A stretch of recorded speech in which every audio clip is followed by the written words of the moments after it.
मेरा नाम प्रीति है। मेरी 12 साल की बेटी अंधी थी, जिसकी वजह से मैं बहुत परेशान रहती थी। जगह जगह लेकर उसे घूमती फिरती थी, मगर कोई फ़ायदा नहीं हुआ था। एक दिन मेरी दोस्त ने तांत्रिक बाबा के बारे में बताया था, जो बहुत फेमस था। मैं अपनी बेटी को तांत्रिक बाबा के पास लेकर गई थी, तो वह कहने लगा, तुम कल रात को अपने घर का दरवाज़ा खुला रखना, मैं तुम्हारी बेटी के लिए दवाई लेकर आऊँगा। मैंने उसकी बात मानकर अपने घर का दरवाज़ा खुला रखा था। रात के 8 बज चुके थे जब बाबा हमारे घर आए और उन्होंने अपनी थैली से निकालकर हमें 2 पुड़िये दिए और कहने लगे, इसे पानी में मिलाकर पी लो, उसके बाद तुम्हारी बेटी देखने लगेगी। हमने खुशी खुशी उस दवाई को पानी में मिलाकर पी ली। दवाई पीते ही हमारी आंखों के सामने अंधेरा छाने लगा था और हम बेहोश हो गए थे। जैसे ही हमारी आंख खुली तो यह देखकर हमारे पैरों से जमीन निकल गई। हमारी बेटी तो बहुत बुरी हालत में वहाँ पर मौजूद थी, क्योंकि उसके साथ मेरी शादी को 7 साल हो गए थे, लेकिन अभी तक मेरे पास कोई औलाद नहीं थी। मैंने बहुत सारे डॉक्टर से इलाज करवाया। जब मेरी शादी का 8वां साल लगा तो मैं प्रेग्नेंट हो गई थी। मेरे लिए वह बहुत बड़ी खुशी की बात थी और मेरी खुशी का कोई ठिकाना नहीं था। औलाद के लिए मैंने बहुत सारे जतन किए थे। इस समय मेरे पति ने मेरा हमेशा साथ दिया था। मेरे पति बहुत ही अच्छे इंसान थे। उन्होंने हमेशा मेरा ख्याल रखा था। मेरे ससुराल वाले मुझे औलाद ना होने पर बहुत ताने दिया करते थे। वह लोग मुझे बांझ समझते थे। मैं इन बातों से बहुत तंग आ गई थी और मैं हिम्मत ही हार गई थी। मैंने अपने पति से भी कह दिया था कि तुम चाहो तो दूसरी शादी कर सकते हो, मैं तो तुम्हें औलाद की खुशी नहीं दे पाऊंगी। मगर वह मेरी बातों को इग्नोर किया करते थे। वह कहते थे कि भगवान को हमें औलाद देना होगा तो ज़रूर देंगे। ज़रूरी नहीं है कि मेरी दूसरी शादी करने पर भी मुझे औलाद मिल जाएगी। अगर उससे भी नहीं हुई तो फिर मैं क्या करूँगा। भगवान ने आखिरकार मेरी सुन ही ली थी। मेरे घर नन्ही सी परी ने जन्म लिया था। मेरी और मेरे पति के तो खुशी के ठिकाने ही नहीं थे। मैंने अपनी बेटी का नाम खुशी रखा। मैं सारा सारा दिन अपनी बेटी को गले से लगाए रखती थी। यहाँ तक कि मेरे पति भी बेटी को गोद में लेने के लिए तरस जाते थे। मैं खुशी को हमेशा एक्सपेंसिव कपड़े पहनाती थी और घर में उसकी ज़रूरत का हर सामान मौजूद था। खुशी का बचपन बहुत अच्छा गुजर रहा था और फिर वह देखते देखते 3 साल की हो गई, मगर अभी तक उसने देखना शुरू नहीं किया था। हम उसके सामने कुछ भी करते तो उसे पता ही नहीं चलता था। मैं खुशी की माँ थी, इसलिए सारी बातें इग्नोर करती थी। मगर पड़ोस की औरतें बार बार आकर मुझे एहसास दिलाया करती थी कि तुम्हारी बेटी कुछ देख नहीं सकती, क्योंकि मेरी बेटी के साथ जितने भी लोगों के बच्चे मोहल्ले में पैदा हुए थे वह सब के सब अपनी आंखों से साफ साफ देखते थे। मुझे इन बातों ने बहुत ज़्यादा डरा दिया था, मगर मैं अभी तक किसी के साथ अपना दर्द शेयर नहीं कर पा रही थी, क्योंकि मैं ऐसे मोहल्ले में रहती थी जहाँ पर इंसान के अंदर किसी तरह की कमी होने पर उसका वही नाम पड़ जाता था। यह सोचकर ही मेरा शरीर कांप जाता था कि लोग मेरी बेटी को अंधी कहा करेंगे। यह बातें सोच सोचकर मेरा दिल घबरा जाता था। मेरे पति भी यह बात अच्छे से नोटिस करते थे। वह मुझसे कहते थे, क्या बात है प्रीति, तुम हमेशा इतनी परेशान से क्यों हो। जब उन्होंने मुझसे पूछा तो मैं फूट फूट कर रोने लगी थी। मैं कहने लगी, रोहन, हमारी बेटी 3 साल की हो गई है, मगर अभी तक वह कोई चीज़ क्यों नहीं देख पाती है, और मोहल्ले की औरतें मुझे डराती है और अजीब अजीब तरह की बातें करती है कि शायद हमारी बेटी अंधी है। अब तो मुझे भी यही लगने लगा है, क्योंकि मेरी बेटी इतनी बड़ी हो गई है, अभी तक कुछ नहीं देख पाती है। वह मेरी तरफ देखकर मुस्कुराने लगे और कहने लगे, प्रीति, तुम्हें क्या हो गया है? तुम तो सच में पागल हो गई हो। जाने कब से यह बातें अकेले ही बर्दाश्त कर रही हो। तुमने अगर मुझसे पहले कहा होता तो हम दोनों मिलकर इस बात का कोई ना कोई हल निकाल लेते। मैं झट से कहने लगी, तो फिर मुझे बताओ क्या हल निकाला है। रोहन कहने लगे, मैं कल ऑफिस नहीं जाऊंगा। हम दोनों अपनी बेटी को डॉक्टर के पास लेकर जाएंगे। आंखों के डॉक्टर शहर में बहुत अच्छे अच्छे हैं, तुम देख लेना। मेरी बेटी की आंखों की रोशनी वापस आ जाएगी और वह भी देखने लगेगी। डॉक्टर सारा चेकअप करके हमें बता देगा कि हमारी बेटी के साथ क्या परेशानी है। मैं रोहन की बात सुनकर खुश तो हो गई थी, लेकिन फिर भी मेरे दिल में एक बात आ रही थी। मैं कहने लगी, रोहन, अगर डॉक्टर ने कह दिया कि खुशी जन्म से ही अंधी है तो हम क्या करेंगे। रोहन कहने लगे, तो फिर हम कुछ नहीं करेंगे। हम भगवान की कृपा से उनका यही शुक्रिया अदा करेंगे कि उन्होंने हमें बेटी तो दी है, और तुम्हें पता है कि कितने सालों बाद हमें औलाद मिली है हमारी बेटी के रूप में, जिसके लिए हम तरस रहे थे। अब अगर उसमें कोई कमी है तो यह भी भगवान की कोई मर्जी ही है। और हाँ, हमें हर हाल में अपने भगवान की मर्जी को एक्सेप्ट कर लेना चाहिए। मैं अपने पति की बात पर एग्री थी।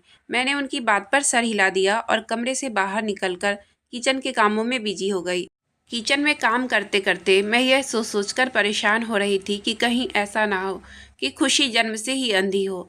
सारा दिन मैंने कुछ खाया भी नहीं था। टेंशन की वजह से मुझे कुछ अच्छा नहीं लग रहा था और रात को ढंग से नींद भी नहीं आ पा रही थी। मुझे अपनी बेटी से बहुत प्यार था। मुझे खुशी के आने वाली ज़िंदगी की हमेशा फिक्र लगी रहती थी। अगर वह ऐसे ही अंधी रही तो आने वाले टाइम में उसकी शादी कैसे होगी, कौन उसे अपनाएगा। और मैं भगवान से प्रार्थना करती रही कि खुशी अपनी आंखों से देखने लगे और उसके साथ कोई बड़ी परेशानी ना हो। सुबह जब मैं उठी तो मेरे सर में बहुत तेज दर्द हो रहा था। रो रो कर मेरी आंखें भी सूज चुकी थी। हॉस्पिटल जाना ऐसा लग रहा था जैसे मुझे किसी बड़ी मुसीबत के पास लेकर जाया जा रहा हो। फिलहाल सुबह के 10 बज रहे थे। मेरे पति ने कहा, मैं शहर के सबसे बड़े डॉक्टर से अपनी बेटी के लिए सारी इन्फॉर्मेशन लेकर आ गया हूँ। तुम जल्दी से तैयार हो जाओ और खुशी को भी तैयार कर लो। हम लोग डॉक्टर के पास चल रहे हैं। मेरी बेटी बहुत अच्छी थी। उसने कभी मुझे तंग नहीं किया था। मैं उसे जैसा कहती वह वैसा ही कर लिया करती थी। भले ही उसे आंखों से दिखाई नहीं देता था, लेकिन वह हर चीज़ महसूस करके अपने खिलौने के साथ खेलती रहती थी। वह मोहल्ले के बाकी बच्चों की तरह जिद भी नहीं करती थी। मैंने अपनी बेटी को प्यारी सी पिंक कलर की फ्रॉक पहना दी, जिसको पहनकर वह बहुत प्यारी लग रही थी और मैं भी तैयार हो गई। उसके बाद हम डॉक्टर के पास चले गए। डॉक्टर ने मेरी बेटी की आंखों का पूरा चेकअप कर लिया था। चेकअप करने के बाद वह कहने लगा, आपकी बेटी के साथ कोई परेशानी नहीं है। जैसे जैसे आपकी बेटी की उम्र बढ़ती चली जाएगी, वैसे वैसे आपकी बेटी की आंखों की रोशनी भी आ जाएगी। कुछ बच्चों की आई साइड वीक होती है, इसकी वजह से वह थोड़ी देर से देख पाते हैं। आप फिक्र मत कीजिए, आपकी बेटी की भी आंखों की रोशनी वापस आ जाएगी। बस आपको अपनी बेटी का ख्याल रखना है। मैं अभी के लिए थोड़ी सी दवाइयाँ दे रहा हूँ।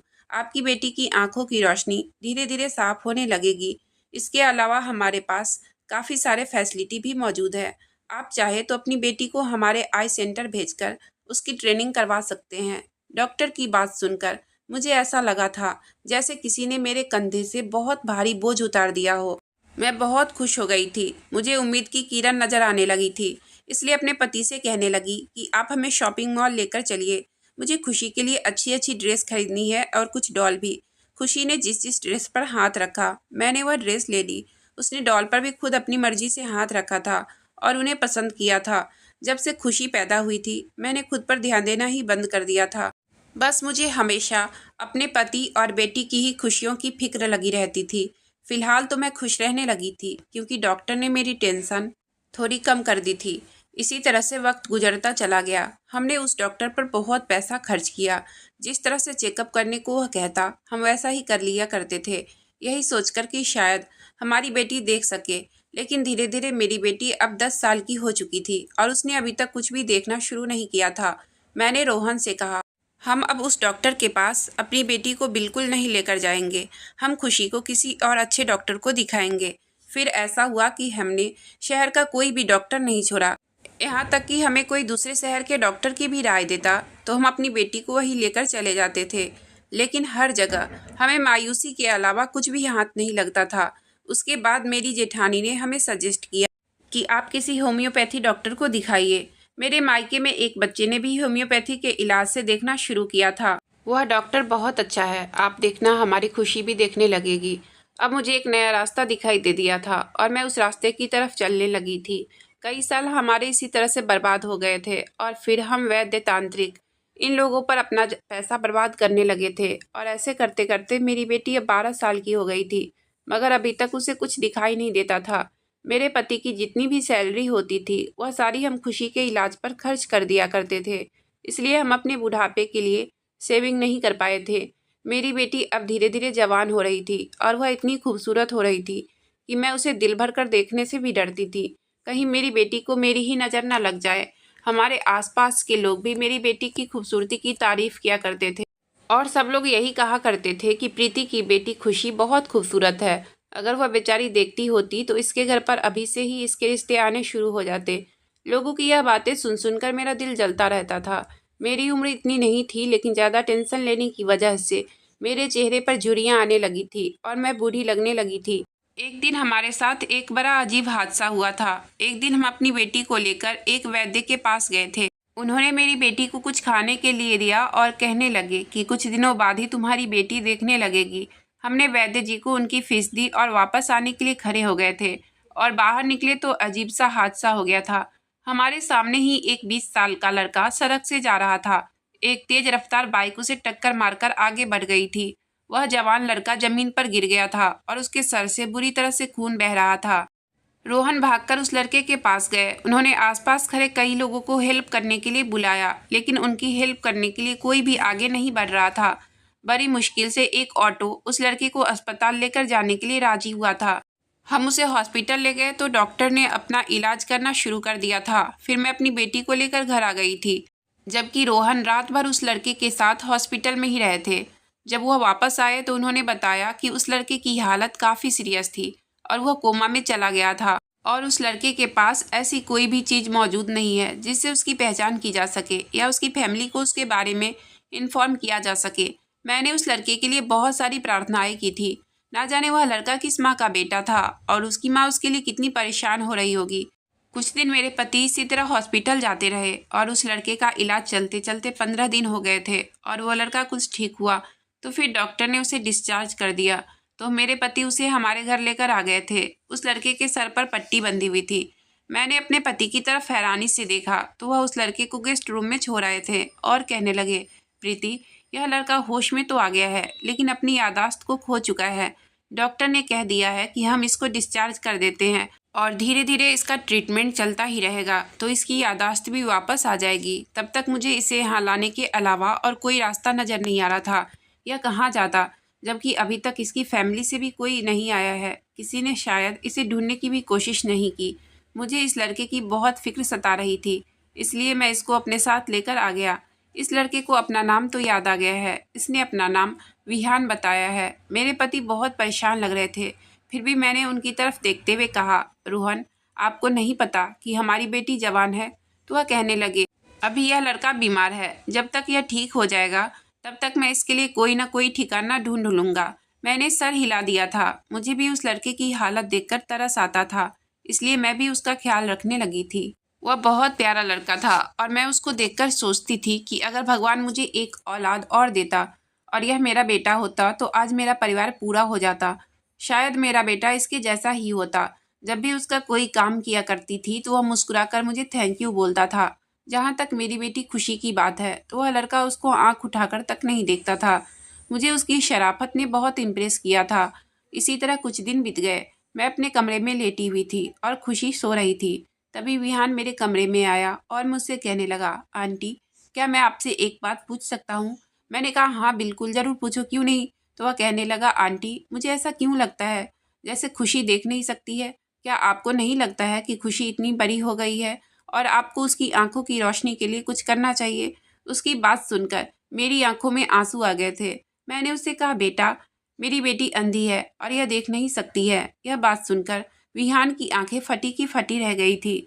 मैं कहने लगी, वह जब छोटी थी तभी से ही मैं इसका इलाज करवा रही हूँ और अब यह 12 साल की हो गई है, लेकिन अभी तक कोई फ़ायदा नहीं है। उसने सर हिला दिया और कहने लगा, आंटी, जब इलाज से कोई फ़ायदा नहीं हुआ तो आपने अपनी बेटी का इलाज अभी तक बंद क्यों नहीं करवा दिया? अगर आप इसे भगवान की मर्जी समझकर एक्सेप्ट कर लेती तो शायद आपको अभी तक सुकून मिल जाता। मुझे उसकी यह बातें सुनकर बहुत गुस्सा आने लगा था और मैं चिल्लाकर उसे कहने लगी, तुम्हारी हिम्मत कैसे हुई ऐसा कहने की? खुशी मेरी इकलौती बेटी है।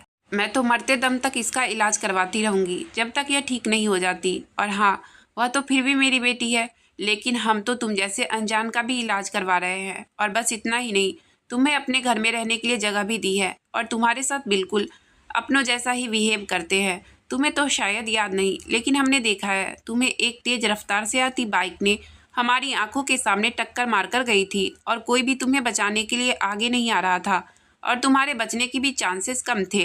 मेरे पति ने तुम्हारी मदद की और अब तुम्हारी यादाश्त जा चुकी है और हमें नहीं पता कि तुम्हारा इलाज कब तक चलेगा। तो क्या तुम्हारा इलाज यह सोचकर बंद कर दे, यह भगवान की मर्जी है और तुम्हें अपने घर से निकाल दें? मेरी जवान बेटी घर में मौजूद होते हुए भी हमने तुम्हें अपने घर में रहने के लिए जगह दी है। विहान की बात तो सीधा मेरे दिल पर जाकर लगी थी। क्योंकि जो बात उसने मुझसे की थी ऐसी बात आज तक मुझे किसी ने नहीं कही थी। और फिर वह अनजान लड़का जिसे इस बात का बिल्कुल अंदाजा ही नहीं था कि मैं किस तरह से अपनी बेटी को देख देख कर तकलीफ में रहती हूँ और किस तरह की हालत का सामना करती हूँ, वह मुझे ऐसी राय कैसे दे सकता था। मैं इतने गुस्से में आ गई थी कि बिना कुछ सोचे समझे बोलती जा रही थी। विहान के तो चेहरे का रंग ही उड़ गया था। वह कहने लगा, आंटी, मेरा मकसद आपका दिल दुखाना नहीं था। अगर आपको मेरी बात बुरी लगी है तो मैं आपसे माफ़ी मांगता हूँ। अब मैं पहले से काफ़ी बेहतर हो चुका हूँ और जहाँ तक मेरी याददाश्त की बात है वह भी धीरे धीरे वापस आ जाएगी। लेकिन तब तक मैं आप लोगों पर बोझ बनकर नहीं रहना चाहता हूँ। मुझे यहाँ से जाना ही होगा। मुझे पता है कि आप लोग एक इज्जतदार और शरीफ मोहल्ले में रहते हैं और आपकी जवान बेटी भी है। लोगों को इल्ज़ाम लगाते हुए ज़्यादा देर नहीं लगती है, इसलिए मैं यहाँ से जा रहा हूँ। मैं अंकल के सामने तो यहाँ से नहीं जा सकता हूँ, वरना वह मुझे रोक लेंगे और जाने नहीं देंगे। आप उनको मेरी तरफ से थैंक यू बोल देना। ज़िंदगी रही तो आप लोगों से मेरी मुलाकात फिर होगी और आप लोगों के साथ रहकर मुझे बहुत अच्छा लगा। इतना कहकर विहान मेरे पास से उठकर चला गया था। मैं अभी तक गुस्से में ही बैठी हुई थी कि उसने आखिर मुझे ऐसा क्यों कहा था कि मुझे अपनी बेटी की मजबूरी भगवान की मर्जी समझकर एक्सेप्ट कर लेनी चाहिए।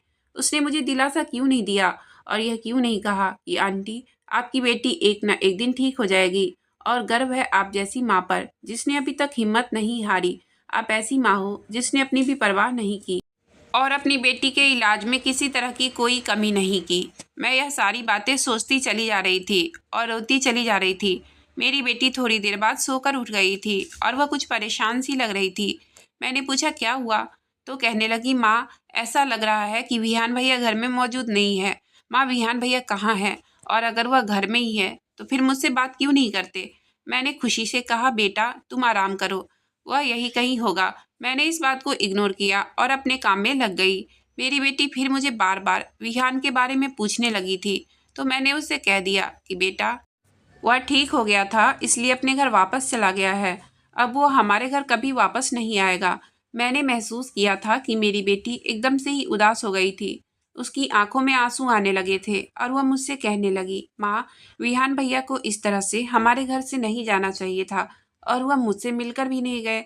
मेरी बेटी को उसके साथ लगाव हो गया था क्योंकि वह मेरी बेटी के साथ बातें करता था। यह बात कहकर मेरी बेटी अपने कमरे में चली गई थी। उसके जाने के बाद जैसे मैं कुछ होश में आने लगी थी। मुझे अपने किए पर पछतावा होने लगा था। ना जाने मैंने उस लड़के के साथ इतना बड़ा धोखा कैसे कर दिया था कि वह मेरा घर ही छोड़कर चला गया था।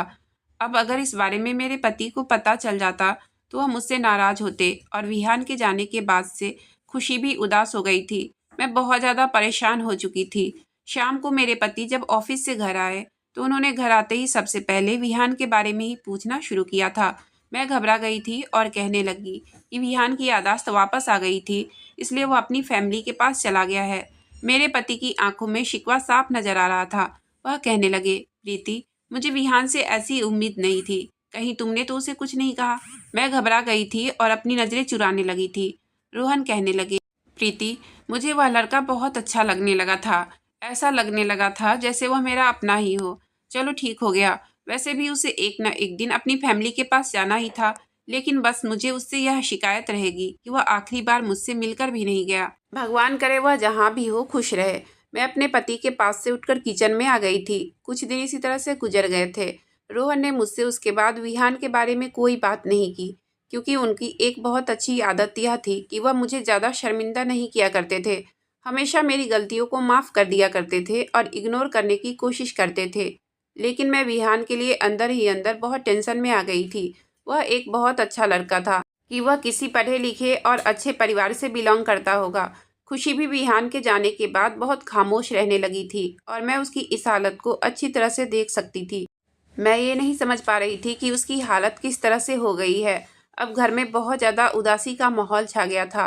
एक दिन मेरी एक दोस्त का फ़ोन आया। उसने मुझे बताया कि प्रीति, तुमको पता है, दिल्ली में रहने वाले एक तांत्रिक बाबा तुम्हारे शहर लखनऊ 4 दिन के लिए गए हुए हैं और वह वहाँ पर कुछ लोगों की परेशानियाँ हल करने के लिए आए हैं। उनकी उम्र और तजुर्बा बहुत ज़्यादा है। वह लोगों का इलाज इतना अच्छा करते हैं कि बेउम्मीद लोग भी उनसे उम्मीद लगा बैठते हैं। गूंगे बोलने लगते हैं और अंधे देखने लगते हैं। वह पैसे तो थोड़ा ज़्यादा लेते हैं लेकिन काम अच्छा करते हैं। और वैसे भी तुम तो अपनी बेटी पर अब तक काफ़ी पैसे खर्च कर चुकी हो। और अभी तक उसके इलाज में कोई कसर नहीं छोड़ा है तुमने। मुझे उम्मीद है कि इस तांत्रिक बाबा के इलाज से खुशी भी देखने लगेगी। मैं अपनी दोस्त की बात सुनकर खुश हो गई थी और मुझे उम्मीद की एक किरण नजर आने लगी थी। ऐसा लग रहा था जैसे कई दिनों के अंधेरे के बाद थोड़ी रोशनी नजर आने लगी है। मैं कहने लगी, क्या वह तांत्रिक बाबा इतने अच्छे हैं कि मेरी बेटी ठीक हो जाएगी और वह अपनी आंखों से देखने लगेगी। वह कहने लगी, प्रीति, उस तांत्रिक बाबा के तो हमारे दिल्ली में बहुत चर्चे हैं और वह यहाँ पर सिर्फ 4 दिन के लिए ही गए हैं। इससे पहले वह वहाँ से चले जाएं, तुम उनका फ़ायदा उठा लो और ज़रूर खुशी उनसे ठीक हो जाएगी। तुमको पता है, मेरी जेठानी भी माँ नहीं बन रही थी। शादी के पूरे 12 साल बाद उसका इलाज तांत्रिक बाबा से करवाया गया। उसके बाद उसने एक बेटे को जन्म दिया। अपनी दोस्त से यह बात सुनकर मुझे उम्मीद जगती हुई नजर आ रही थी। मैंने उससे उस तांत्रिक बाबा के बारे में सारी इन्फॉर्मेशन ले ली थी और उसके बाद मेरे पति ऑफिस से जब घर आए तो मैंने उनको अपने दोस्त के बताए हुए तांत्रिक बाबा के बारे में बताया। मैंने अपने पति को बताया। रोहन, आज मेरी दोस्त बता रही थी कि दिल्ली से हमारे शहर में एक तांत्रिक बाबा आए हैं। उनका इलाज से हर कोई ठीक हो जाता है। मैं चाहती हूँ कि आप मेरे साथ चलो। हम अपनी बेटी को भी उस तांत्रिक बाबा के पास लेकर जाएंगे। मुझे उस तांत्रिक बाबा से बहुत उम्मीद लग रही थी, मगर तांत्रिक बाबा को लेकर रोहन का बिहेवियर कुछ अजीब सा लग रहा था। उन्हें यह सब अच्छा नहीं लग रहा था। मैं कहने लगी, रोहन, तुम पैसे की परवाह मत करो। मैं अपना जेवर बेच दूंगी, लेकिन अपनी बेटी का इलाज करवा कर ही रहूंगी। रोहन कहने लगे, प्रीति, आज तक मैंने कभी पैसों की परवाह नहीं की है। मैं तो यह सोचकर परेशान हो रहा हूँ कि हमने अपनी बेटी को आज तक कितनी दवाइयाँ खिलाई है, कितने जतन किए हैं, लेकिन आज तक किसी चीज़ का भी कोई असर नहीं हुआ है। यह ना हो कि आने वाले टाइम में हमारी बेटी पर कोई परेशानी खड़ी हो जाए। मुझे तो रोहन की बातों में विहान का चेहरा नजर आने लगा था। वह बिल्कुल उसके जैसी ही बातें कर रहे थे। मैं गुस्से से उठकर खड़ी हो गई थी और मैंने रोहन से कहा, मुझे नहीं पता, कुछ भी करके आप कल ऑफिस से जल्दी आ जाओ और मुझे उस तांत्रिक बाबा के पास लेकर जाओ। बस फैसला हो गया है। जैसा मैंने कहा है वैसा ही होना चाहिए। मुझे अच्छी तरह से पता था कि रोहन कभी भी मेरी बात को नहीं टालते हैं। वह मेरी उम्मीद पर खरे उतरे थे। अगले दिन वह ऑफिस से जल्दी ही घर आ गए थे। हम शाम के 5 बजे अपनी बेटी को तांत्रिक बाबा के पास लेकर चले गए थे। हैरत की बात तो यह थी कि आज खुशी भी हमारे साथ चलने के लिए मना कर रही थी। वह कह रही थी, माँ, मैं अपना इलाज करवाते करवाते थक गई हूँ। अब मुझे कहीं नहीं जाना है। जो कमी मेरे अंदर है मैंने उसको एक्सेप्ट कर लिया है। अब आप मुझे मेरे हाल पर छोड़ दो। अपनी बेटी की यह बात सुनकर मेरी आंखों में आंसू आ गए थे। मैं अपनी बेटी को ले जाने के लिए उसके आगे हाथ जोड़कर खड़ी हो गई और कहने लगी, बेटी, आज मुझे एक आखिरी बार मौका और दे दो। उसके बाद मैं तुम्हें कहीं भी जाने नहीं दूंगी। वह मेरी बात मान गई थी और हम लोग उस तांत्रिक बाबा के पास चले गए। लेकिन वहाँ पर तो बहुत ज़्यादा भीड़ लगी हुई थी। ऐसा लग रहा था जैसे हमारा नंबर तो बहुत टाइम बाद आने वाला है। मैंने अपने पति की तरफ देखा और कहने लगी, देखा आपने यहाँ पर कितनी भीड़ लगी है। यह सारे लोग यहाँ पर अपना टाइम वेस्ट करने नहीं आए हैं। उन लोगों को फ़ायदा होता है तभी तो यहाँ पर आए हैं। मेरे पति भी गौर से भीड़ को देख रहे थे। बहुत देर बैठने के बाद तब कहीं जाकर हमारा नंबर आया था। हम बाबा के पास पहुँचे तो हमने अपनी बेटी खुशी को आगे कर दिया और उनको बताया कि मेरी बेटी बचपन से ही अंधी है। मैं चाहती हूँ कि मेरी बेटी की आंखों की रोशनी वापस आ जाए और वह इस दुनिया को देख सके। तांत्रिक बाबा ने जैसे ही मेरी बेटी को देखा, उनके चेहरे पर एक अजीब सी मुस्कुराहट आ गई थी। वह मुस्कुराकर कहने लगे, बहन, तुम अपनी बेटी को बिल्कुल ठीक जगह पर लेकर आई हो। तुम्हारी बेटी मेरे लिए बहुत स्पेशल है। मैं उसका इलाज भी स्पेशल तरीके से ही करना चाहता हूँ। तुमने देखा है, सारे लोगों का इलाज मैंने यही बुलाकर ही किया है, लेकिन तुम्हारी बेटी का इलाज मैं तुम्हारे घर पर जाकर करना चाहता हूँ। मुझे अपना एड्रेस बता दो ताकि मैं तसल्ली के साथ इस लड़की का इलाज कर सकूँ। मेरे पति ने एक पर्ची पर उनको हमारे घर का एड्रेस लिखकर दे दिया था। बाबा मेरी तरफ देखकर कहने लगे, देखना बहन, तुम्हारी बेटी की आंखों की रोशनी जल्दी ही वापस आ जाएगी। उसके बाद तुम्हें सबको मेरे बारे में बताना है ताकि ज़्यादा से ज़्यादा लोग मेरे पास आ सके और सेहतमंद हो सके। तुम कल शाम को अपने घर के दरवाजे खुला रखना। मैं तुम्हारे घर पर पहुंच जाऊंगा। मैं बड़ी खुशी खुशी वहां से वापस आ गई थी, लेकिन मेरे पति कुछ उदास से नज़र आ रहे थे। मुझे कहने लगे, प्रीति, मुझे बाबा कुछ ठीक नहीं लग रहे हैं। मुझे तो वह शक्ल से ही ढोंगी लगते हैं। मैंने उनको डांट दिया और कहने लगी, रोहन, आप भी हद करते हैं। आखिर आपने उनकी ऐसी कौन सी हरकत देख ली जो आपको अभी से ही ढोंगी नजर आने लगे। आप तो पहले से ही उन पर यकीन नहीं कर रहे हैं। अब अगर ऐसा ही रहा तो हमारी बेटी का इलाज कैसे होगा? रोहन ने कहा, चलो ठीक है, तुम्हारी मर्जी, जैसा दिल चाहे वैसा करो। मैंने रोहन को सख्ती से मना कर दिया था कि आप पड़ोस में भी किसी को इस बारे में मत बताना कि हमारे घर पर तांत्रिक बाबा आने वाले हैं और हमारी बेटी का घर पर आकर इलाज करेंगे। अगर लोगों को पता चलेगा तो फिर लोग हमारे घर पर आ जाएंगे और मेरी बेटी का इलाज ठीक तरह से नहीं हो पाएगा। रोहन मेरी बात को अच्छी तरह से समझ गए थे और मैं बहुत ज़्यादा खुश थी कि चलो मेरी बेटी अब बिल्कुल ठीक होने वाली है। मैंने अपनी बेटी से कहा, तुम बिल्कुल ठीक हो जाओगी तो हम दोनों माँ बेटी बाहर घूमने जाया करेंगे और मैं तुम्हें खूब सारी शॉपिंग करवाऊंगी, मूवी दिखवाऊंगी और पार्क में भी घुमाने लेकर जाया करूंगी। मेरी बात सुनकर खुशी हंसने लगी और कहने लगी, माँ, मैं भी सब कुछ देखना चाहती हूँ, आखिर यह दुनिया कैसी है। मैंने अपनी बेटी को तसल्ली दी और कहा कि तुम बिल्कुल ठीक हो जाओगी। मेरी बेटी भी यही चाहती थी कि वह ठीक हो जाए और अपनी आंखों से सब कुछ देख सके। फिलहाल मैंने अपने पति से कह दिया था कि वह नाश्ता और मिठाई भी लेकर आ जाएं। मैं चाहती हूँ कि बाबा हमारे घर पर नाश्ता करें। रोहन मार्केट से खाने पीने की बहुत सारी चीज़ें लेकर आए थे। अब हमें सिर्फ बाबा के आने का इंतजार था। मैंने अपने घर के दरवाजे खुले ही छोड़ दिए थे। ठीक शाम के 7 बजे बाबा और उनके साथ 2 आदमी आए थे। शायद वह उनके चेले थे। मैं बाबा जी को गेस्ट रूम में ले गई। मैंने बाबा से कहा, बाबा जी, पहले आप नाश्ता कर लो। मेरी बात सुनकर बाबा जी मुस्कुराने लगे और कहने लगे, नहीं, पहले मैं तुम्हारी बेटी का इलाज शुरू करूंगा, उसके बाद सब लोग मिलकर खाना खाएंगे। तुम्हारा पति कहाँ है? उसे भी इसी कमरे में बुला लो। मैं रोहन को भी कमरे में लेकर आ गई थी। उन्होंने खुशी को अपने सामने बैठा लिया था। फिर बाबा जी ने अपनी थैली से 2 कागज की पुड़ियाँ निकाली और फिर मुझसे कहने लगे, जाओ 2 ग्लास सादा पानी लेकर आओ। मैं जल्दी से 2 ग्लास पानी लेकर आ गई। बाबा ने वह पुड़ियाँ दोनों ग्लास में डाल दी थी। फिर कहने लगे, यह पानी अब तुम दोनों पति पत्नी पी लो।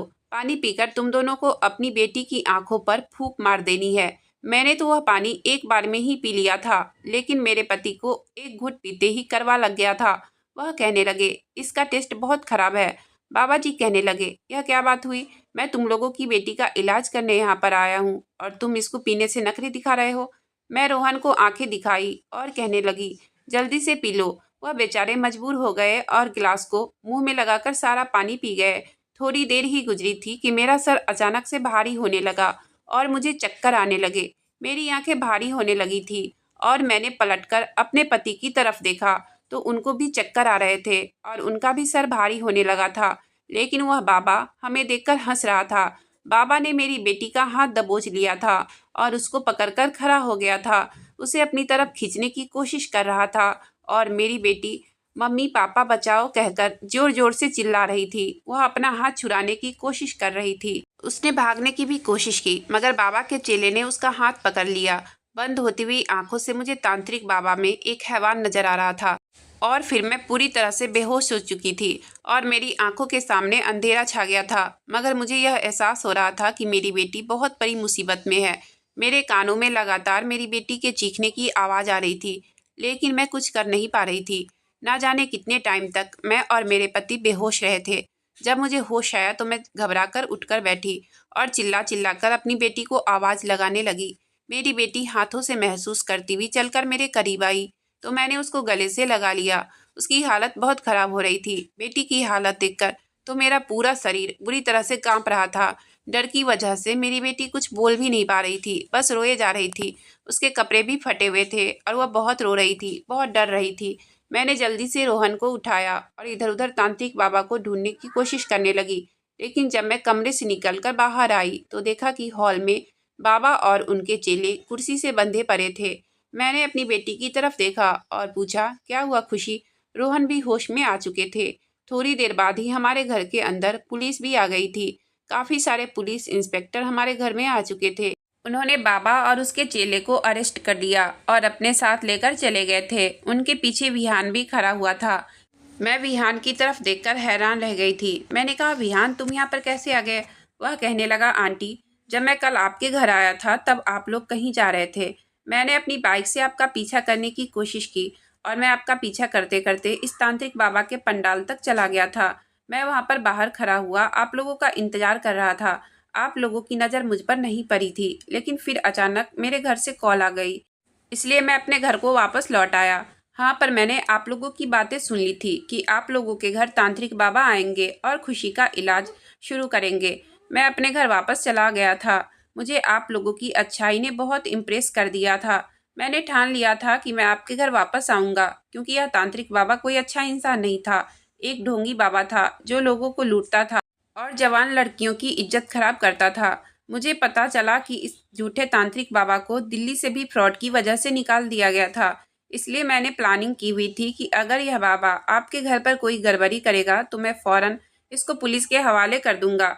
इसलिए मैं दीवार से कूदकर आपके घर के अंदर आ गया था और यह बाबा आप लोगों के साथ जो भी कर रहा था वह सब कुछ देख रहा था। जब इस बाबा ने आप लोगों को बेहोश कर दिया तो मैं तभी पुलिस को कॉल कर चुका था। आपके बेहोश हो जाने के बाद यह तीनों खुशी के साथ ज़बरदस्ती कर रहे थे। मैंने अपने एक दोस्त के साथ मिलकर इस तांत्रिक बाबा और इसके चेले को पकड़कर कुर्सी से बांध दिया था। भगवान ने हमारी खुशी को बचा लिया था और मैं खुशी को समझा रहा था कि उसे डरने की कोई ज़रूरत नहीं है। उसका भाई अब आ गया है। मैंने आप लोगों को होश में लाने की बहुत कोशिश की, लेकिन आप लोग होश में नहीं आ सके। फिर काफ़ी देर बाद आप लोग होश में आ गए तो पुलिस भी आ गई और उन तीनों को पकड़कर ले गई।